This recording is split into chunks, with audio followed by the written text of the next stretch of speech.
Hi guys! Today is August 6, 2026 and this video is update ulit sa aking buhay kasi 2 months ago na yung last upload ko and ngayon kailangan nating mag-catch up kung ano mang nangyari sa buhay ko, sa pag-aaral, ganyan. Pero bago yun guys, nakapag-vlog ako nung first day of classes namin ngayong grade 12. Pero hindi ko na-edit yon and hindi ko rin na-upload noong June. Kasi naging busy na naman sobra sa pag-aaral and sa iba't ibang bagay guys sa buhay ko. Kaya ngayon, yun muna yung papanoorin nyo. And tingnan nyo kung ano yung mga naging preparation ko nung araw na yon bago ako pumasok. So, yun guys, watch nyo muna.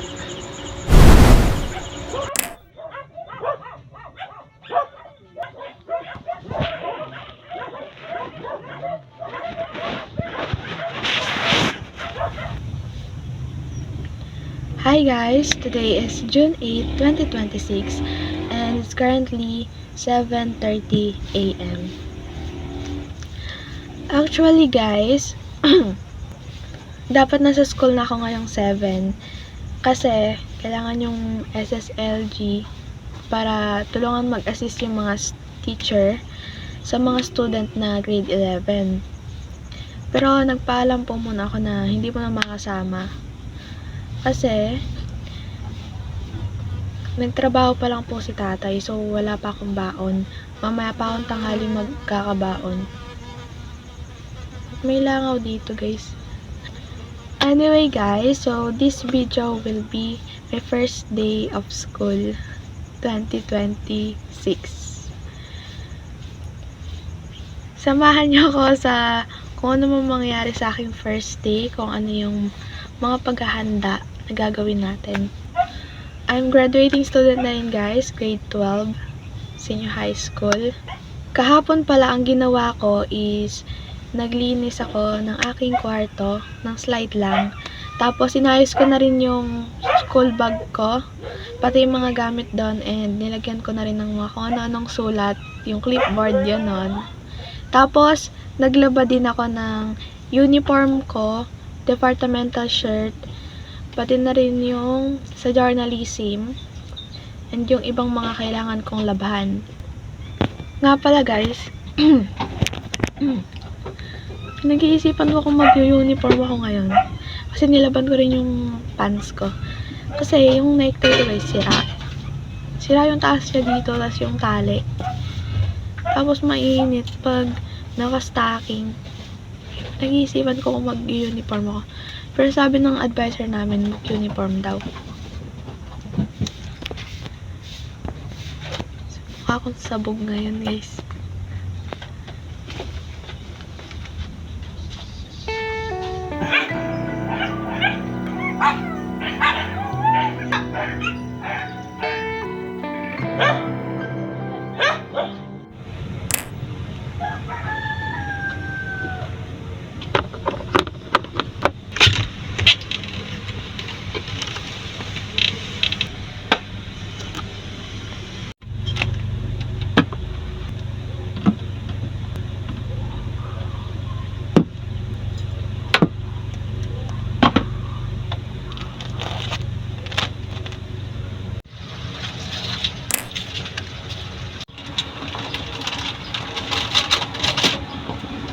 Wala pang niya bulaklak. Kung talagang bulaklak totoo. Hindi na lang na ano.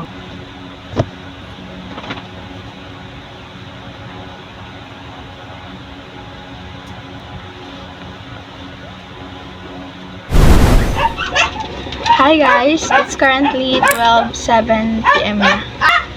Kakain ako ngayon ng sopas.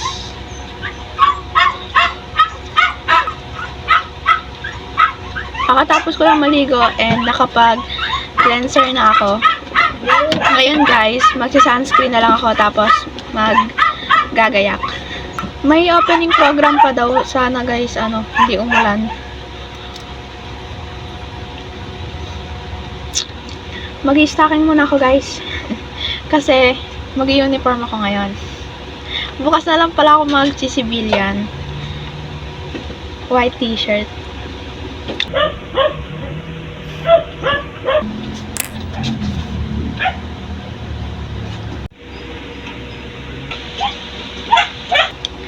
Mag-ayos na ako ngayon. Tada. Sunscreen muna tayo, guys. Para hindi tayo umitim. May ano pala ako, guys. Mga tigawat dito. Tapos dito sa ano. Kakapuyat ko yata ito, guys.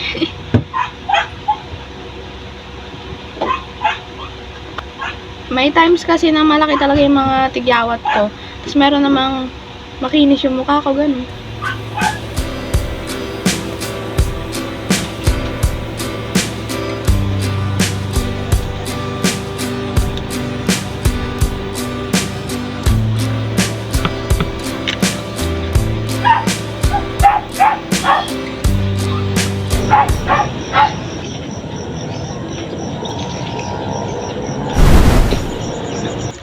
Okay, so yun guys, yung nangyari sa aking first day of school.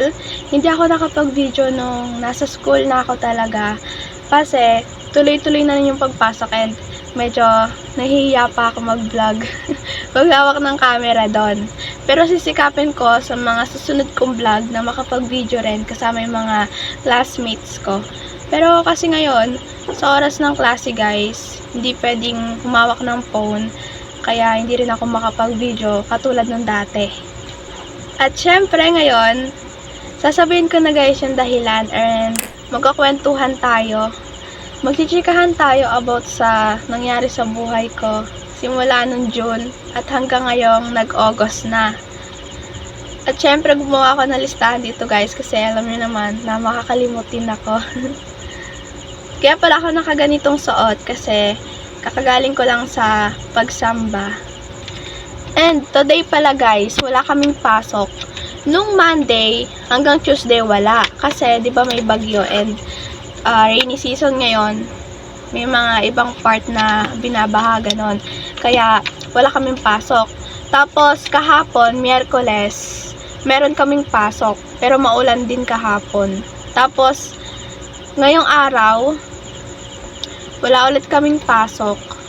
Tapos bukas guys, hindi ko lang sure kung suspended ulit dahil nandito pa rin yung bagyo.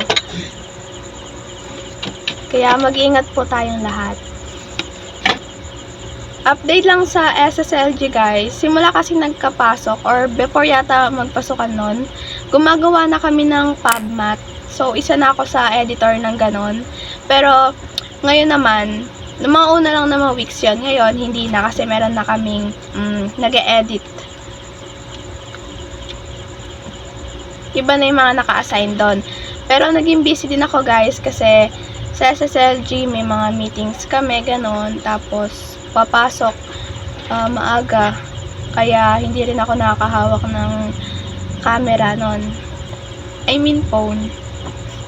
Pangalawang reason guys is nanibago ko. Kasi, iba schedule namin nung grade 11 sa grade 12.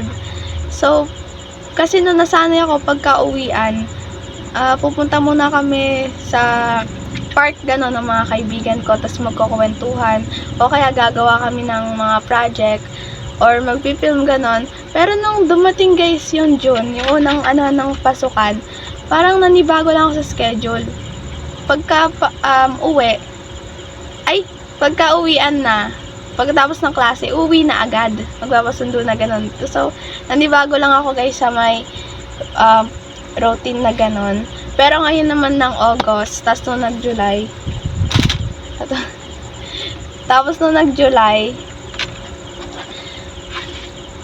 sanay-sanay naman na ako sa uwian namin.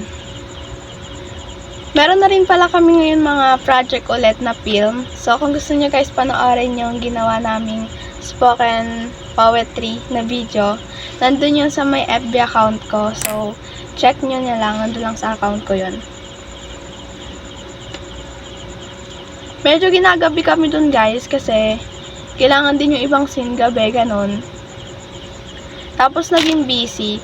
Lalo na ngayon, nag-i-start na guys yung sa may research title namin. Hindi pa naman kami gumagawa pero etong paparating na mga weeks na to, gagawa na kami, umpisahan na namin yon kasi meron na kaming groupings, tapos may mga roleplay na ganyan, talaga nag-start na yung klase.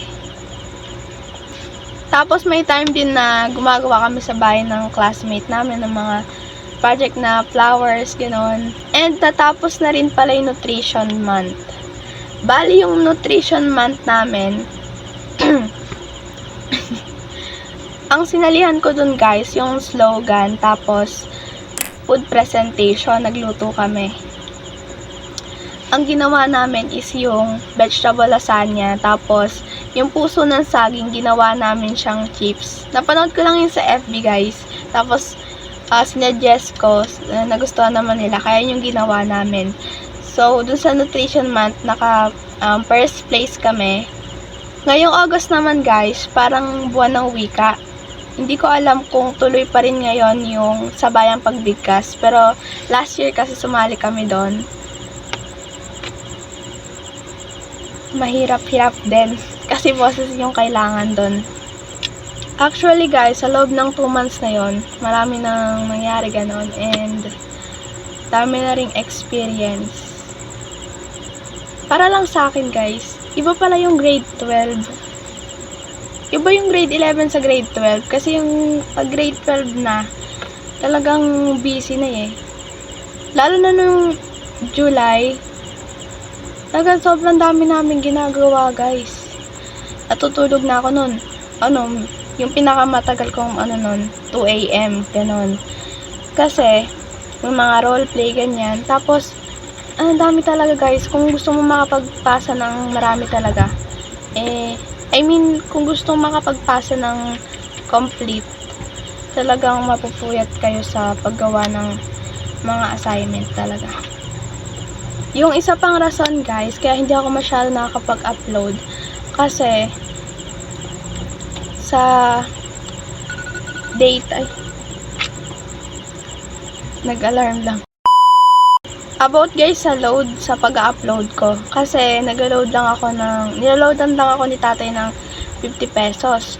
So, nagagamit ko yun sa mga assignment namin, ganon, sa mga kailangan i-research. Kaya, mahirap mag-upload guys, kasi pag nag-upload, kumakain talaga siya ng data. Di ba kasi mas talaga yung wifi, ganon. So, mahirap din. Dati kasi guys, kaya nakapag-upload talaga ako ng sunod-sunod. Kasi nung una, meron talaga kaming wifi. Pero, nung bago ako mag-grade 10, yung nagkasakit si tatay, pinatanggal na yung connection ng wifi namin. Kaya, nung time na yon, ang ginagawa namin ni mama, pupunta kami doon sa barangay, tapos doon kami ko-connect para makapag-upload ako. Kahit nun guys, umuulan na nun eh. Talagang para makapag-upload lang, upo kami doon para makakonect. Ngayon guys, wala nang internet doon sa may barangay. Mahina na siya or hindi na ako makakonect ganon. Kaya, pahirapan talaga mag-upload guys. Lalo na pag-load lang, pag 50 pesos, talagang pagkakasyahin na lang ganon. Pero ngayon, sisikapin ko naman na makapag-upload kahit papaano. Hindi ko ipapangako guys, pero hintayin nyo na lang kung paano ko i-manage ka nun. So, sana magtuloy-tuloy na to and sisikapin ko din. Pasensya na pala guys dahil hindi nga ako masyado nakapag-upload and talagang hindi na ako nakakapag-update sa inyo. At maraming salamat po dahil yung iba nagko-comment pa rin ganun or nangangamusta sa akin. Kaya, thank you so much po and abangan nyo na lang yung next vlog ko. So, yun guys. Bye-bye. Thank you for watching this video.